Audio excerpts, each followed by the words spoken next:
Your Majesty, Heads of State and Government, dear friends, welcome to Brussels to all of you. We will begin our meeting with the dedication of two memorials. Our gathering today is an opportunity to chart our shared future and to remember our shared past. The Berlin Wall is a symbol of that past.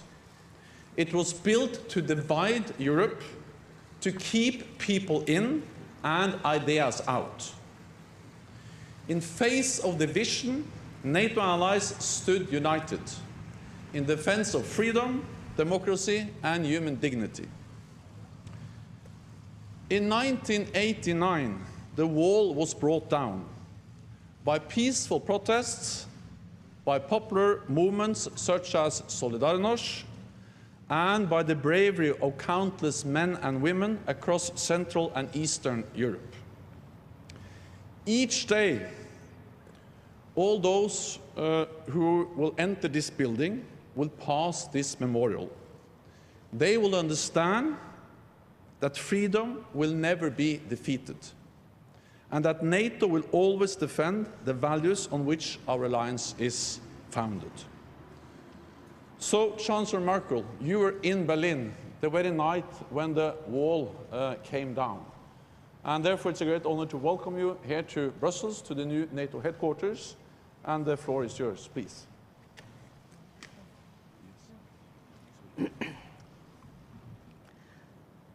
Eure Majestät, sehr geehrter Herr Generalsekretär, sehr geehrte Kolleginnen und Kollegen. Das neue Hauptquartier wird zukünftig der zentrale Bezugspunkt der NATO sein. Ein moderner Bau wie dieser weist in die Zukunft. Um aber überzeugende Antworten für die Zukunft zu finden, ist es gut zu wissen, was wir in der Vergangenheit erreicht haben und worauf wir aufbauen können. Mit diesem Stück Berliner Mauer haben wir die Geschichte vor Augen, die die NATO während des Kalten Krieges über viele Jahrzehnte geprägt hat. Mit diesem Stück Mauer haben wir aber auch etwas vor Augen, was mein Leben viele Jahre bestimmt hat. Es endete nämlich auf der östlichen Seite der Mauer. Und es hat sich gezeigt, dass Standfestigkeit auf der einen Seite, ganz besonders auch durch die NATO, und Mut unserer Freunde in Mittel- und Osteuropa und der damaligen DDR dazu geführt haben, dass es diese Mauer heute nicht mehr gibt und dass sie ein Erinnerungsstück ist. Unsere Allianz ist sich einig in dem Bewusstsein der Zusammenarbeit, des Bestehens auf Freiheit und des Vertrauens darauf, dass nicht Abschottung und nicht Mauern erfolgreich sind, sondern offene Gesellschaften, die auf gemeinsamen Werten aufgebaut sind. Meine Damen und Herren, mit dem Ende des Ost-West-Konflikts begann eine neue Zeit mit neuen Herausforderungen. Geblieben ist, dass wir eine Allianz sind, die auf gemeinsame Werte aufbaut, die solidarisch zueinander ist. Und Deutschland wird nicht vergessen, welchen Beitrag die NATO dazu geleistet hat, dass unser Land wieder vereint ist. Und deshalb werden wir unseren Beitrag zur Sicherheit und zur Solidarität im gemeinsamen Bündnis auch leisten.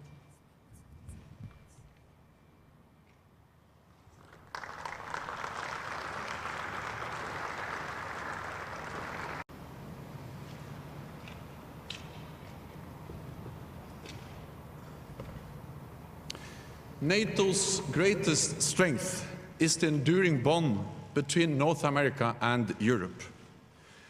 We saw the strength of that bond after the 9/11 attacks against the United States. And President Trump, those attacks struck at the heart of your own hometown in New York. And for the first time, NATO invoked our collective defense clause, Article 5. One for all and all for one. Hundreds of thousands of European and Canadian soldiers have served shoulder to shoulder with US troops in Afghanistan for over a decade, to help ensure it never again becomes a safe haven for international terrorists. It is our solidarity that keeps our nations safe. And when our open and free societies come under attack, we stand up for our values and our way of life. That is why a strong NATO is good for Europe and good for North America. The 9/11 and Article 5 memorial will be a daily reminder of our vital bond. And today we will commit to do more in our common struggle against terrorism. So, Mr. President, it is a great honor to have you here and a great honor to give you the floor. Please. Thank you. Thank you. Thank you. Thank you very much, Secretary General Stoltenberg, Chancellor Merkel. Thank you very much. Other heads of state and government, I'm honored to be here with members of an alliance that has promoted safety and peace across the world. Prime Minister May, all of the nations here today grieve with you and stand with you. I would like to ask that we now observe a moment of silence for the victims and families of the savage attack which took place in Manchester.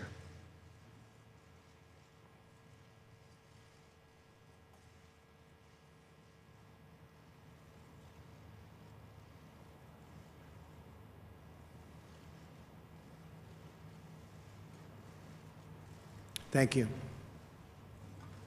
Terrible thing. This ceremony is a day for both remembrance and resolve. We remember and mourn those nearly 3,000 innocent people who were brutally murdered by terrorists on September 11th, 2001.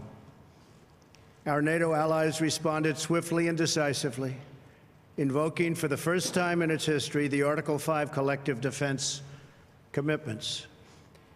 The recent attack on Manchester in the United Kingdom demonstrates the depths of the evil we face with terrorism. Innocent little girls and so many others were horribly murdered and badly injured while attending a concert, beautiful lives with so much great potential, torn from their families forever and ever. It was a barbaric and vicious attack upon our civilization. All people who cherish life must unite in finding, exposing, and removing these killers and extremists. And yes, losers. They are losers. Wherever they exist in our societies, we must drive them out and never, ever let them back in. This call for driving out terrorism is a message I took to a historic gathering of Arab and Muslim leaders across the region, hosted by Saudi Arabia. There I spent much time with King Solomon, a wise man who wants to see things get much better rapidly. The leaders of the Middle East have agreed at this unprecedented meeting to stop funding the radical ideology that leads to this horrible terrorism all over the globe. My travels and meetings have given me renewed hope that nations of many faiths can unite to defeat terrorism, a common threat to all of humanity. Terrorism must be stopped in its tracks, or the horror you saw in Manchester and so many other places will continue forever. You have thousands and thousands of people pouring into our various countries and spreading throughout and in many cases we have no idea who they are. We must be tough, we must be strong, and we must be vigilant. The NATO of the future must include a great focus on terrorism and immigration, as well as threats from Russia and on NATO's eastern and southern borders. These grave security concerns are the same reason that I have been very, very direct with Secretary Stoltenberg and members of the alliance in saying that NATO members must finally contribute their fair share and meet their financial obligations. But 23 of the 28 member nations are still not paying what they should be paying and what they are supposed to be paying for their defense. This is not fair to the people and taxpayers of the United States. And many of these nations owe massive amounts of money from past years and not paying in those past years. Over the last 8 years, the United States spent more on defense than all other NATO countries combined. If all NATO members had spent just 2% of their GDP on defense last year, we would have had another $119 billion for our collective defense and for the financing of additional NATO reserves. We should recognize that with these chronic underpayments and growing threats, even 2% of GDP is insufficient to close the gaps in modernizing, readiness, and the size of forces. We have to make up for the many years lost. 2% is the bare minimum for confronting today's very real and very vicious threats. If NATO countries made their full and complete contributions, then NATO would be even stronger than it is today, especially from the threat of terrorism. I want to extend my appreciation to the 9/11 Memorial and Museum in New York for contributing this remnant of the North Tower, as well as to Chancellor Merkel and the German people for donating this portion of the Berlin Wall. It is truly fitting that these two artifacts now reside here so close together at the new NATO headquarters. And I never asked once what the new NATO headquarters cost. I refuse to do that. But it is beautiful.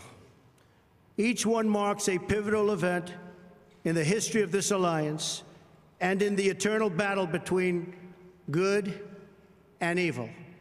On one side, a testament to the triumph of our ideals over a totalitarian communist ideology bent on the oppression of millions and millions of people. On the other, a painful reminder of the barbaric evil that still exists in the world and that we must confront and defeat together as a group, as a world. This twisted mass of metal reminds us not only of what we have lost, but also what forever endures: the courage of our people, the strength of our resolve, and the commitments that bind us together as one. We will never forget the lives that were lost. We will never forsake the friends who stood by our side. And we will never waver in our determination to defeat terrorism and to achieve lasting security, prosperity, and peace. Thank you very much. It's a great honor to be here. Thank you. Thank you. Thank you.